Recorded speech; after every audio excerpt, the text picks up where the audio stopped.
कल की वीडियो में हम चर्चा कर चुके हैं क्वथनांक का उन्नयन। आज हम पढ़ेंगे हिमांक अवनमन या हिमांक का अवनमन।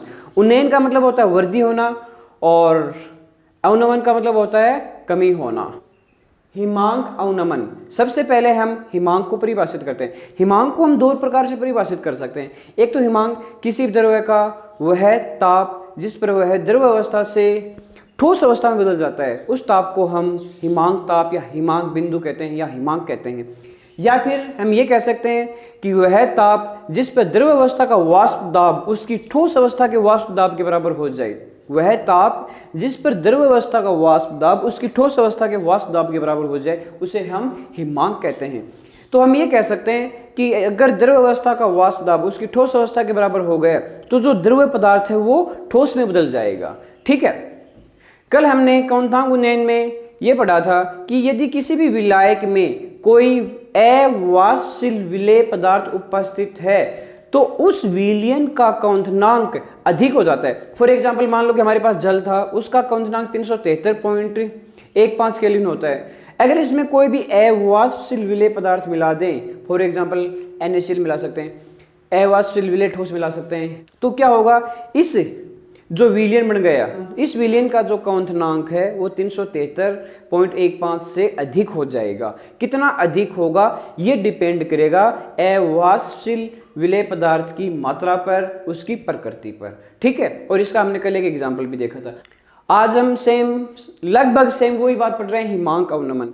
हिमांक अवनमन में क्या होता है कि किसी भी विलायक में हमने अवाष्पशील विलेय मिला दिया तो उसका वाष्प दाब कम हो जाएगा। वाष्प दाब कम होने पर जो विलयन बना है वो अब कम तापमान पर जम जाएगा। क्वथनांक तो अधिक होगा और हिमांक में क्या आएगी, कमी आएगी।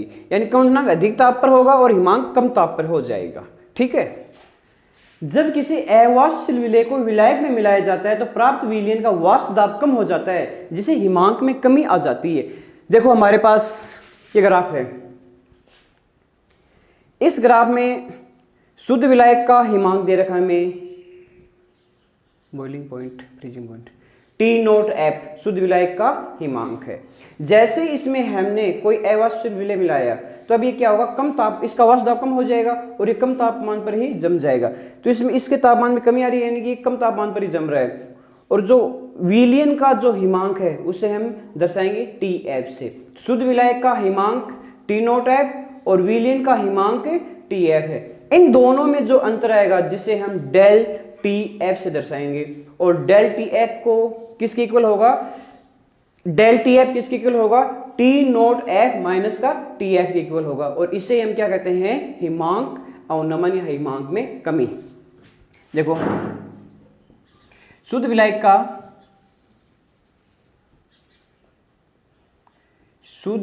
का हिमांक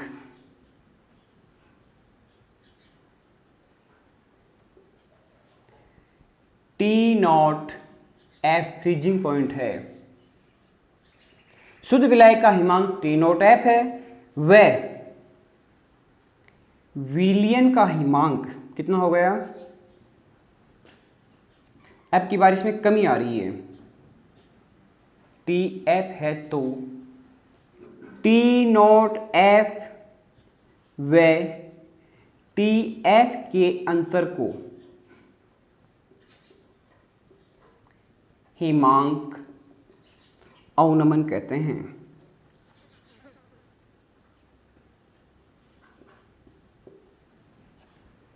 इसे डेल T द्वारा दर्शाया जाता है। तो डेल T बराबर हमारे पास क्या हो जाएगा, अधिक मान किसका है, T0F का, T0F माइनस TF। इसे हम क्या कहेंगे, हिमांक अवनमन, इक्वेशन नंबर 1। ठीक है, अब सेम बात हम क्या लिख सकते हैं कि जो वाष्प दाब है वो हिमांक अवनमन डेल TF के समानुपाती है। ग्राफ से स्पष्ट है कि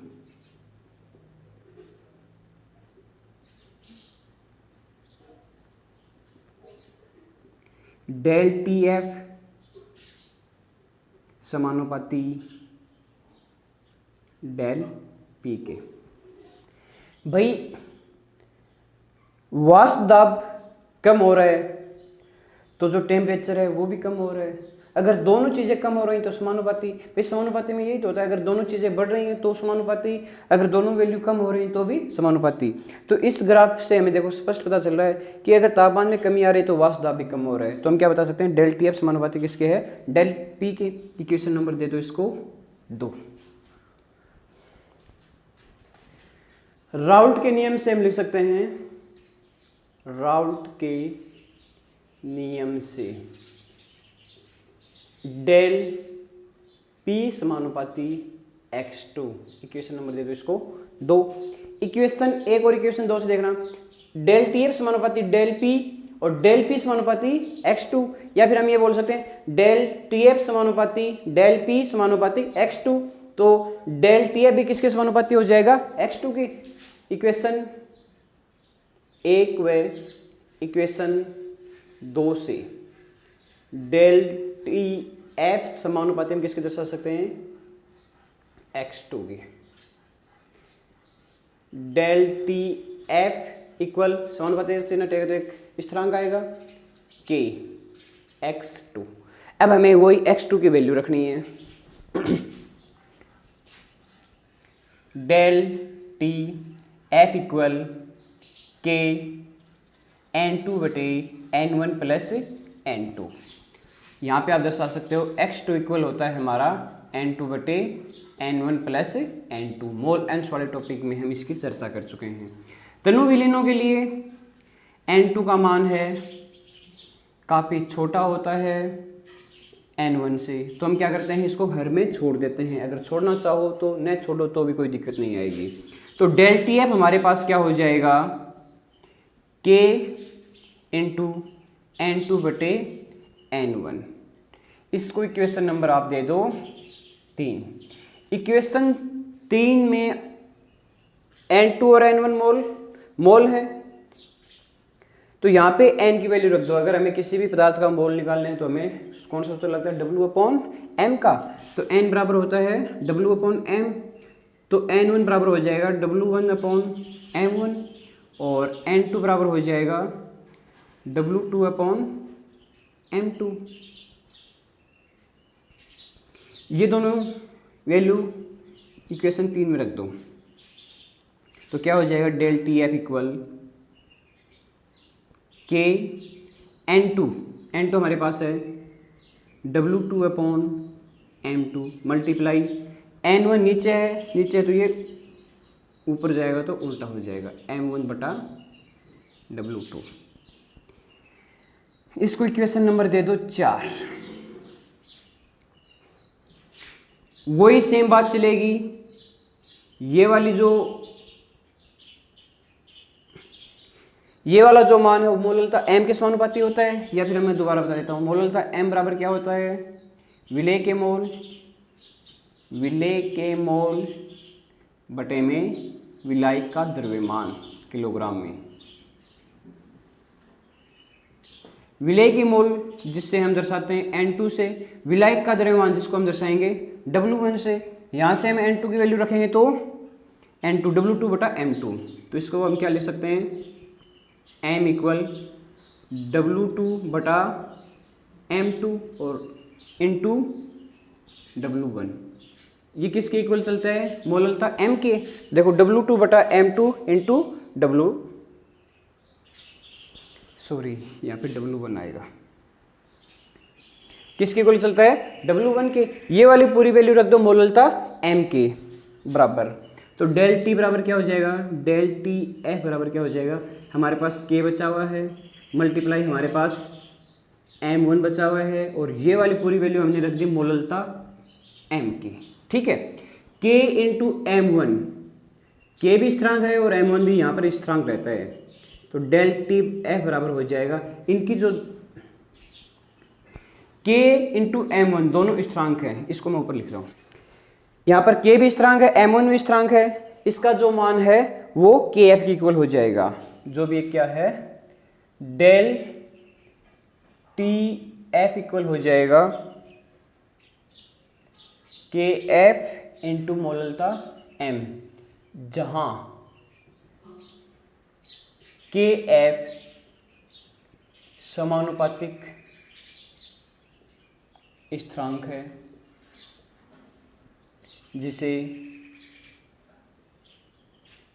मोलल हिमांक अवनमन स्थिरांक कहते हैं। इसको इक्वेशन नंबर आप दे दो 5। इक्वेशन 5 से हम क्या दर्शा सकते हैं? अगर के एफ को हम समानुपाती मांगे, सॉरी के एफ को हम स्थिरांक मानेंगे तो डेल टी एफ किसके समानुपाती हो जाएगा? एम के। डेल टी एफ समानुपाती एम, ये बात सिद्ध करनी पूछ सकते हैं। Equation number 6। अब अगर हमें अवाष्यशील विलेय का मोल द्रव्यमान ज्ञात करना है तो हम मोललता m की वैल्यू रख देंगे, और मोललता m बराबर होता है W2 बटे M2 इंटू 1000 बटे W1। अब की बार W1 किस में लेना हमें?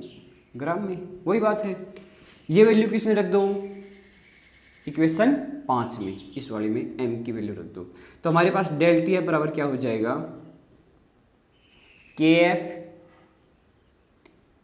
W2 बटे M2 इंटू 1000 बटे W1 किस में? ग्राम में। Equation number 7। और इक्वेशन 7 से आप विलेय पदार्थ का मोलर द्रव्यमान, जिसे हम M2 कहते हैं, ज्ञात कर सकते हो। ठीक है, तो हमारे पास यहाँ पे डेल टी एफ की अगर वैल्यू दी गई तो ठीक है, नहीं दी गई तो डेल टी एफ की वैल्यू यहाँ से निकाल सकते हो, टी नॉट एफ माइनस का टी एफ, यानी कि विलायक, शुद्ध विलायक के हिमांक में से विलीन का हिमांक घटा देंगे तो डेल टी आ जाएगा। डेल टी, ठीक है, डेल टी एफ, इसको एफ दर्शा लो, ज़्यादा बेहतर रहेगा। के एफ मोलल हिमांक अवनमन स्थिरांक है। ये सभी वैल्यू अगर हमें दी गई तो M2 हम निकाल सकते हैं। तो देखो एक बार दोबारा देख लो, हिमांक अवनमन है। हिमांक क्या चीज़ होती है?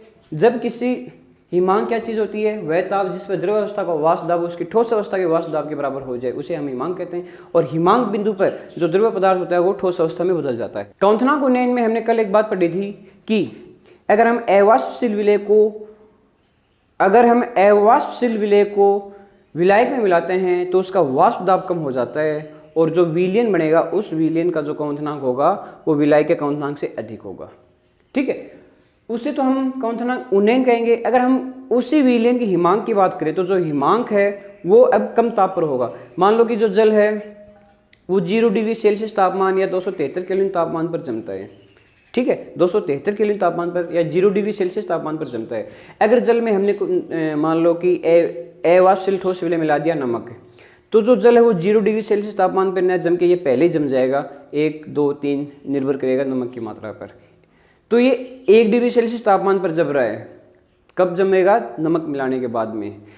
तो इसे हम क्या कहेंगे? हिमांक अवनमन। पहले 0 पर जम रहा था, नमक मिलाने पर 1 डिग्री सेल्सियस तापमान पर जम रहा है, तो 0 और 1 का जो डिफरेंस आया वो भी 1 आया, और उसे हम क्या कहेंगे? डेल टी एफ, हिमांक का अवनमन। ठीक है ना? तो देखो, जब किसी अवाष्पशील विलेय को विलायक में मिलाया जाता है तो प्राप्त विलयन का वाष्प दाब कम हो जाता है, जिससे हिमांक में कमी आ जाती है। हिमांक में कमी आएगी, क्वथनांक में वृद्धि होगी। शुद्ध विलायक का हिमांक टी नॉट एफ है, ये हमने ग्राफ में देखा था। वह विलयन का हिमांक टी एफ है जो कि कम था टी नॉट एफ से। टी नॉट एफ और टी एफ के अंतर को हिमांक अवनमन कहते हैं। टी नॉट एफ माइनस का T F, del T F, इसे हम बोलेंगे हिमांक अवनमन। ग्राफ में हमने ये बात पढ़ी थी कि डेल टी एफ और डेल पी के समानुपाती होता है, और राउल्ट के नियम में ये बात आई थी कि डेल पी हो x2 के समानुपाती होता है। इक्वेशन 2 से और इसको सेकंड ए मान लो, इसको सेकंड बी मान लो।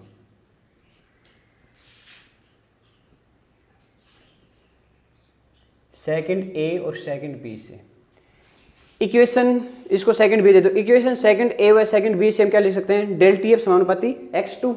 तो समानुपाती इस तरह चिन्ह हटाएंगे तो kx2 हो जाएगा, और हमें केवल और केवल वैल्यू रखनी होती है, हमारे पास ये आ जाएगा। अब हम एक न्यूमेरिकल करके देखते हैं। हमारे पास एक न्यूमेरिकल है, देखना ध्यान से। 25.6 ग्राम सल्फर को 1000 ग्राम नेफ्थेलिन में घोलने पर, 1000 ग्राम नेफ्थेलिन ज़्यादा होगी तो ये तो हो गया विलायक, 25.6 ग्राम हो गई सल्फर। 25.6 ग्राम सल्फर को 1000 ग्राम नेफ्थेलिन में घोलने पर हिमांक में कमी, यानी कि डेल टी एफ की बात कर रहा है। 0.68 केल्विन पाई गई। सल्फर का मोलर द्रव्यमान ज्ञात कीजिए, इसका अणुसूत्र भी लिखिए। नेफ्थेलिन के लिए KF का मान 6.8 केल्विन किलोग्राम मोल इनवर्स है। चलो पहले हम इनकी वैल्यू रख लेते हैं। हमें दिया गया है सल्फर का मोलर द्रव्यमान W2 25.6 ग्राम।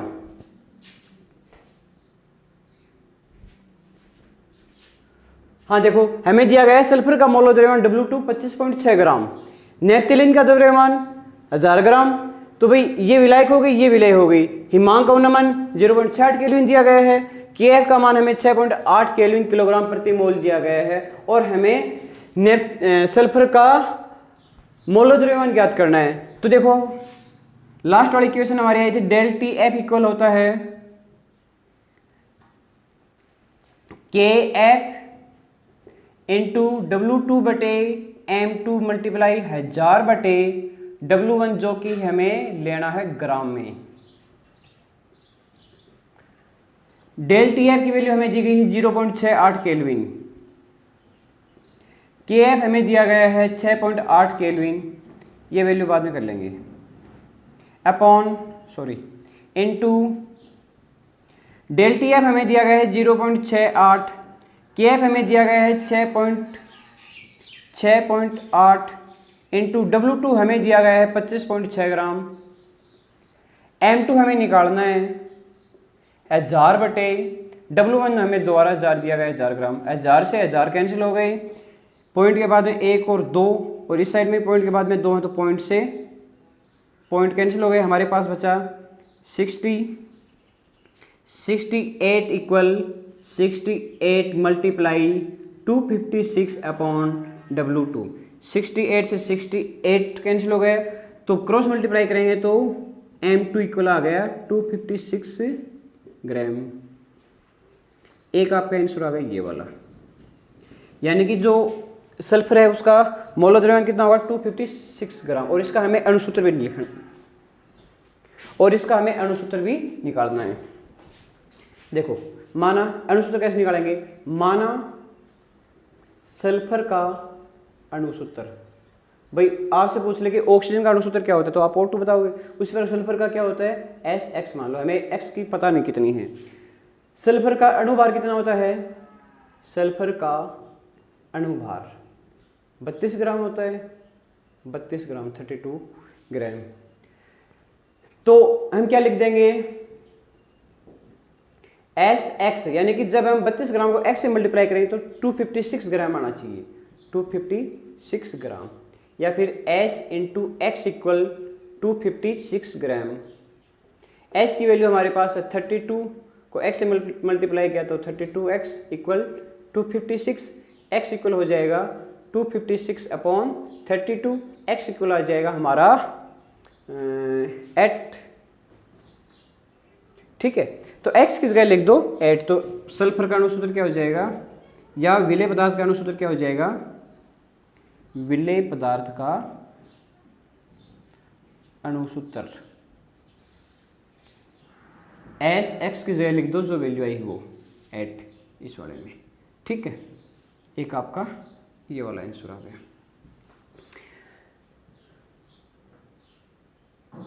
अगली वीडियो में हम बात करेंगे पराशरण दाब के बारे में। ओके।